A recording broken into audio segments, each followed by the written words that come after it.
Hi folks, Lee here and welcome to the inaugural episode of this little series I want to do where I want to have a quick look at kind of popular and interesting aircraft and talk about them a little bit.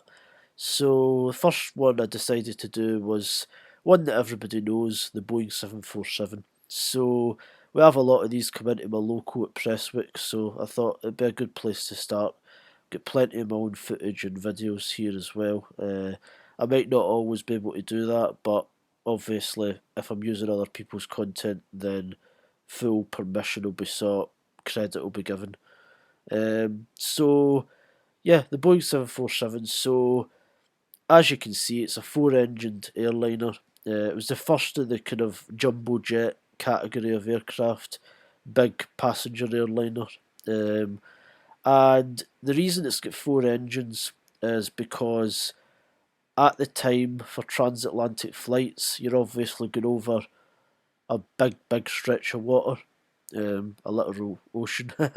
um, so yeah, basically at the time the philosophy was that we really want to have four engines so that if one goes out, it's not too big of a deal. Nowadays, it's kind of accepted that engines are reliable enough. You can have twin engine aircraft going over the Atlantic, but back at that time, it was actually they actually didn't really want to do that. So his first flight was in February the 9th, 1969, and then it was introduced into passenger service with Pan Am in January 1970, which is absolutely mind blowing to me because you can't imagine that happening with an aircraft these days.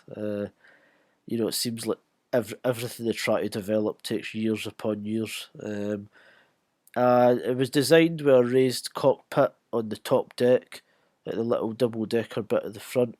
Uh, and that was actually to allow for easy conversion to a freight aircraft because they initially thought that the passenger days of this thing would be limited because they thought that supersonic aircraft would eventually pretty much replace passenger routes.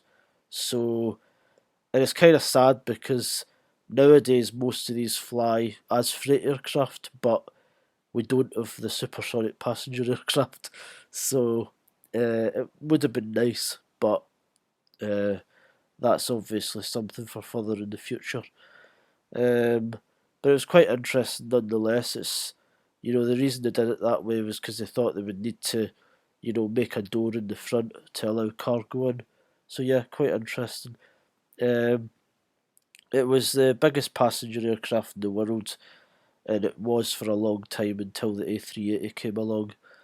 Uh, and the most common variant, the 747-400, it could hold 660 seats in an all economy configuration, or more commonly it would be 416 in a 3 class configuration. Um, it's got a max speed of Mach 0.92, at least that's what it was tested to, but more commonly it would cruise at about Mach 0.85 at about just over 7,000 nautical miles, or about 13,500 kilometres of range, and it had a maximum takeoff weight of 397 tonnes, which is absolutely crazy. Um, its main users, which you would typically associate with the 747, was the likes of British Airways, Virgin Atlantic, Lufthansa, Qantas, and then KLM as well. But the thing about this aircraft is there's a massive list of operators because it was such a popular aircraft. I think it was over 200 different airlines used it, which is absolutely crazy again. So yeah, really cool aircraft. It's certainly one of the ones that I really was interested in growing up, and yeah, truly the queen of the skies as it's called. So yeah, some pretty interesting stuff. So hope you guys enjoyed the video. If you liked it, leave a like. If you hated it, leave a dislike.